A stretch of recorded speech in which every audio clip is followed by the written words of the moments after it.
O senhor aponta que o assunto, o tema, golpe de Estado, quebra da normalidade, decretação do estado de exceção, estado de sítio, a ideia da quebra da normalidade democrática era discutida no governo.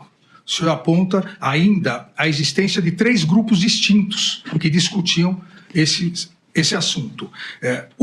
E aqui entre aspas, na nomenclatura do senhor, um bem conservador, de linha bem política, que aconselhava o então presidente Jair Bolsonaro a dizer para o povo, abre aspas, entre aspas também, para o povo sair da frente dos quartéis.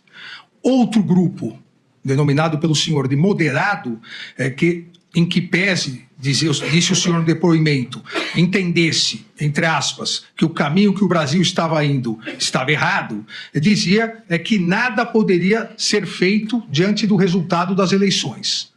E um terceiro grupo, que também fora denominado pelo senhor de radical, esse estava tentando, abre aspas, entre aspas, estava tentando convencer o então presidente a fazer alguma coisa, um golpe. O senhor assim divide essas discussões que ocorriam no âmbito do governo e do palácio nesses 3 grupos. E ainda diz que no grupo radical havia os menos radicais que queriam achar, entre aspas, uma fraude nas urnas, e os radicais, que eram a favor de um braço armado, que gostariam, estavam incentivando um golpe de Estado, que queriam que o presidente assinasse um decreto, que acredita que esperavam o presidente dar uma ordem, entre aspas, que acreditava esse grupo que quando o presidente desse a ordem, ele teria o apoio do povo e dos CACs, e que esse mesmo grupo dos radicais, esse subgrupo radical, romantizavam o artigo 142 da Constituição Federal como fundamento para o golpe de Estado. Fecha aspas. O senhor confirma isso? Eu gostaria que o senhor explicasse essas discussões entre esses 3 grupos. Sim, senhor. Ministro, confirma todas as declarações, mas esses grupos não eram organizados, eram pessoas individualmente, cada um com a sua ideia, que se aproximavam do presidente em momentos distintos, né, e cada um levando a sua ideia para ele. Então era basicamente assim, mas não existia uma organização e nem existiam reuniões que esses grupos se reuniam para debater. Essa foi uma classificação minha do senhor, porque convivia diariamente lá. Para facilitar até o depoimento. Mas esses grupos não eram organizados, não eram grupos de pessoas que iam juntos para falar com o presidente. Era individualmente, as pessoas iam lá, davam suas ideias, muitas vezes iam 1, 2, 3 vezes, depois não apareciam mais, né? E esses grupos exatamente falavam isso que o senhor narrou? Sim, senhor. Tinham dos mais conservadores aos mais radicais. O senhor também, nesse depoimento, antes disso, aqui entre os corréus, o senhor identifica alguém que na sua classificação estava nesses grupos? Se o senhor quiser, para facilitar, eu leio os corréus. O corréu Alexandre Ramagem. Não, senhor. Almir Garnier. Esse eu classifiquei no grupo dos mais radicais. Radical, e naquela divisão, radical. Sim, senhor. Anderson Gustavo Torres. Eu acho que nem entrou, se eu não estou enganado, acho que não entrou nessa divisão. Augusto Heleno Ribeiro Pereira. Também eu acho que não entrou na divisão. Paulo Sérgio Nogueira de Oliveira. Se eu não me engano, ele estava nos moderados. Walter Souza Braga Neto. Ele também, eu acho que nesse momento ele estava nos moderados. Obviamente, para que conste, não citei o nome do réu Jair Messias Bolsonaro, porque esses grupos pretendiam influenciar o réu Jair Messias Bolsonaro. Obviamente, ele não fazia parte de nenhum desses grupos. Em relação ao corréu Paulo Sérgio, o senhor diz que Jair Messias Bolsonaro queria uma atuação mais contundente do general Paulo Sérgio em relação à Comissão de Transparência das Eleições montada pelo Ministério da Defesa, que Jair Bolsonaro queria que o documento produzido fosse duro. O senhor confirma isso? Sim, senhor.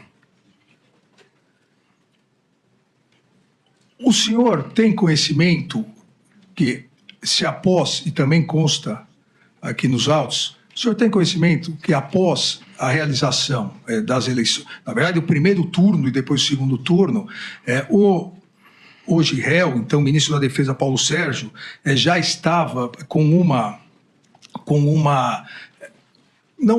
conclusão feita, com o relatório da comissão feita, e com reunião marcada para entrega no Tribunal Superior Eleitoral e depois desmarcou essa reunião porque foi pressionado pelo então presidente Jair Messias Bolsonaro?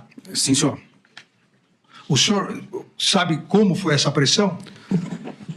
Ministro, efetivamente, eu não sei se foi por ligação, se foi por conversa particular, mas essa pressão realmente existia. O general Paulo Sérgio ele tinha uma conclusão desse documento, né, voltada por um lado mais técnico, e se tinha a tendência de fazer algo voltado um pouco mais político, né? E acabou que no final chegou-se ao meio termo, que foi o documento que foi creio, produzido e assinado.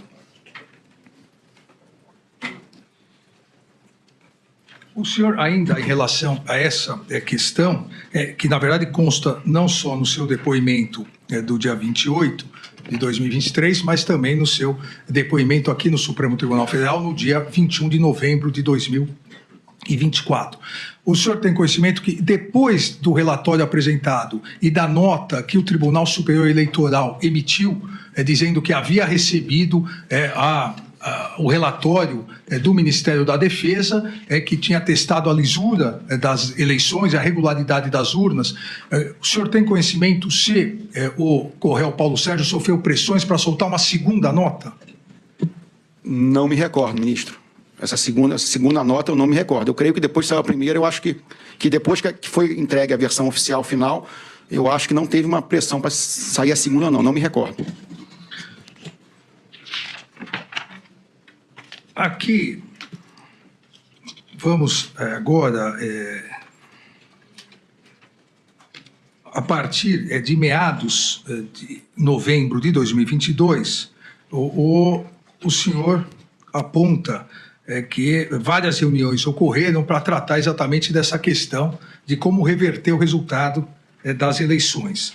E que uma dessas pessoas que tratava desse assunto era um ex-assessor internacional do ex-presidente, o ex-assessor Felipe Martins, que vinha acompanhado de um jurista. E diz o senhor que foram mais de 2 encontros dessas pessoas com o ex-presidente Jair Bolsonaro e, juntamente com esse jurista, eles apresentaram um documento ao presidente Jair Bolsonaro no Palácio do Alvorada. O senhor se recorda? Eu gostaria que o senhor explicasse como foi essa apresentação e do que se tratava o documento. Sim, senhor. Então, agora, em termos de data, não me lembro bem como foi, mas me parece que foi umas 2, no máximo 3 reuniões, talvez 2, em que foi levado esse documento ao presidente. O documento consistia basicamente de 2 partes, né? A primeira parte eram os considerandos, né? Eram 10, 11, 12 páginas, né? Muito robusto. Nesses considerandos, eles listavam basicamente as possíveis interferências, intervenções do STF e do TSE no governo Bolsonaro e nas próprias eleições. E no segunda parte entrava numa área mais jurídica, né? De estado de defesa, estado de sítio, prisão de autoridades e decretação de um conselho eleitoral, alguma coisa assim para refazer as eleições ou algo parecido. Esse documento, o senhor disse que previa a decretação de prisão de determinadas autoridades. Quais seriam essas autoridades? Ministro, basicamente, vários ministros do STF, o presidente do Senado, acho que o presidente da Câmara não, mas eram de várias autoridades, assim, tanto do STF como do Legislativo. Também previa, o senhor disse, uma comissão eleitoral. Sim, senhor. Essa comissão eleitoral qual seria a função dessa comissão eleitoral? Eu não me ative muito nos detalhes do documento, mas seria conduzir uma nova eleição, né, baseado numa eleição anulada, algo então, assim. seria para conduzir uma nova eleição após a eleição já realizada. Sim, senhor. O ex-presidente Jair Bolsonaro recebeu e leu esse documento? Sim, senhor. Recebeu e leu. Ele fez algumas alterações no documento? Sim, senhor. Ele, de certa forma, enxugou o documento, né? Ele enxugou o documento, basicamente retirando as autoridades das prisões, né? Somente o senhor ficaria como preso. O resto não... O resto foi concedido no habeas corpus. O senhor teve ciência ainda do documento quando o Felipe Martins apresentou ao colaborador o documento ele apresentou o documento impresso e de forma digital para que fossem feitas as alterações? Eu não estava na sala no momento que foi feito as alterações. Depois, quando ele saiu, que ele sentou do meu lado ali, que é ali que eu vi o documento. Ele estava no papel. Perdão? O Felipe Martins. Né, que aí já estava com as correções, ele estava com o computador para fazer essas alterações solicitadas pelo presidente. Então, o senhor teve acesso... Sim, senhor, eu vi o documento. E o presidente hoje réu Jair Messias Bolsonaro também teve. Sim, senhor. E Felipe Martins que levou esse documento.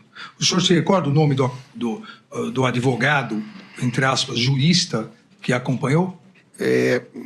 Agora de cabeça eu não me lembro, mas inclusive foi um dos motivos que eu retornei à Polícia Federal, foi para identificar, quando eles trouxeram, se eu reconhecia ele, mas que é um nome, não sei, não estou recordando. Após essas alterações feitas nos termos que o senhor disse, esse enxugamento, né, que o então presidente Jair Messias Bolsonaro fez nesse decreto, nessa minuta de decreto, houve uma nova reunião. O senhor disse... Sim, senhor. Sim, senhor. Ele voltou mais uma vez lá para conversar com o presidente. E nessa reunião é que ficou acertado que seriam chamados os comandantes das forças para terem ciência desse documento. Sim, senhor. E só que quando os comandantes vieram, a apresentação que foi feita inicialmente foi só da parte dos considerandos, que foi a parte que eu presenciei, porque é o que operava o computador. Então, foi projetado na tela, né, com a participação do Felipe Martins nessa reunião. Então, foi só a primeira parte que foi apresentada, que me parece, nesse dia. A outra parte, com os artigos do tal do decreto, Estado de Sítio e Defesa, ou ele não foi apresentado nesse dia, ou nós não estávamos presentes no momento. Então, mas nessa reunião, quem estava presente? Nessa reunião, onde foi os considerandos, estavam os 3 comandantes de força, se eu não me engano. O Felipe Martins estava presente também, e eu estava ali operando o computador, projetando na tela. Houve a projeção na tela dessa minuta do decreto dos considerandos. Só dos considerandos. E o então presidente Jair Messias Bolsonaro presente também. Sim, senhor. Aonde foi essa reunião? Foi na biblioteca do Palácio do Alvorada. Na sequência houve, aqui segundo o depoimento do senhor, houve a reunião do dia 7. A reunião do dia 7 de dezembro, em que participaram os generais, ou foi essa no dia 7? Eu acho que teve mais uma. Eu acho que teve mais uma depois.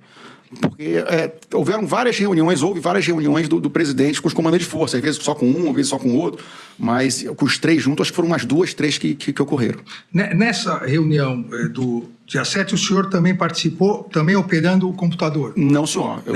Só operava, só entrava nas reuniões quando tinha que apresentar alguma coisa, levar algum recado ou projetar alguma coisa na tela. Quando não havia projeção, ainda mais com os comandantes de força, eu ficava fora. Nessa reunião do dia 7, o senhor, depois da reunião que houve com os comandantes e o presidente, então o presidente Jair Bolsonaro, o senhor logo após conversou com o general Freire Gomes, então comandante do Exército? Sim, senhor. Praticamente eu chegava muito cedo no Alvorada e saía muito tarde, 10h30, 11 horas, praticamente todo dia. Principalmente nesse período, que foi um período muito conturbado, né, até pelo problema de saúde do presidente, e o general Freire Gomes, ele estava muito preocupado, né, de se tomar alguma atitude sem ser ele consultado ou de alguma forma poder intervir. Então, várias vezes ele pedia para ir, quando eu saísse do Alvorada, para ir conversar com ele. Né, ou se ele tinha alguma informação, ele me ligava, falaram que fulano foi aí. Então, eu saía, e como eu morava próximo dele, eu passava na casa dele, às vezes 11h30, meia-noite, né, para conversar com ele sobre o que estava acontecendo nesse período no Palácio do Planalto, no Palácio do Alvorada. O senhor aqui diz que o general Freire Gomes relatou ao senhor o conteúdo do que conversavam, que o ex-presidente apresentou o documento aos generais com o intuito de entender a reação dos comandantes das forças em relação ao seu conteúdo. Qual foi a reação que o general Freire Gomes narrou ao senhor e o senhor narrou à Polícia Federal em relação ao almirante Garnier? Que o general Freire Gomes tinha ficado muito chateado, porque o almirante tinha colocado as tropas, a marinha à disposição do presidente, mas que ele só poderia fazer alguma coisa com o apoio do Exército. Né? Então, o general Freire Gomes ficou muito chateado de ter transferido a responsabilidade para ele, né? Nesse sentido. O réu Almir Garnier, então comandante da Marinha, tinha colocado as tropas da Marinha à disposição do então presidente para o quê? para que se fosse assinado o decreto, né, esse decreto que já estava sendo apresentado, para tomar as iniciativas ou o que previa naquele decreto. Ressalto que o decreto ele era um decreto, ele dizia só o quê, ele não dizia como ia ser feito. Era um decreto amplo e genérico, não tinha detalhamento de ordens nem ações. O general Freire Gomes narrou ao senhor também qual foi a conduta do Brigadeiro Batista Júnior? Ele comentou que o Brigadeiro Batista Júnior ele já cortava qualquer tipo de conversa nesse sentido. Ele já não queria conversar, ele já não de certa forma, ele não queria nem ouvir nenhuma opinião, nem nada. Ele já cortava de vez. Alguém mais participou dessa reunião do dia 7? Não, senhor. Não, senhor. Só os 3 comandantes de força mesmo. Nessas reuniões, o então ministro da Justiça, o de réu Anderson Gustavo Torres, participou de alguma dando assessoramento jurídico? Não, senhor. Eu lembro do ministro Anderson Torres uma vez só na Alvorada, nesse período de 8 semanas pós-eleitoral. Ele quase não foi lá. Foi uma vez ou 2 no máximo. Mas não para tratar desse assunto? Não para reunião. O senhor também aqui afirma que o ex-presidente teve várias reuniões com generais, que o ex-presidente Jair Bolsonaro não queria que o pessoal saísse das ruas. Esse pessoal seriam as pessoas em frente aos quartéis do Exército? Sim, senhor, os manifestantes.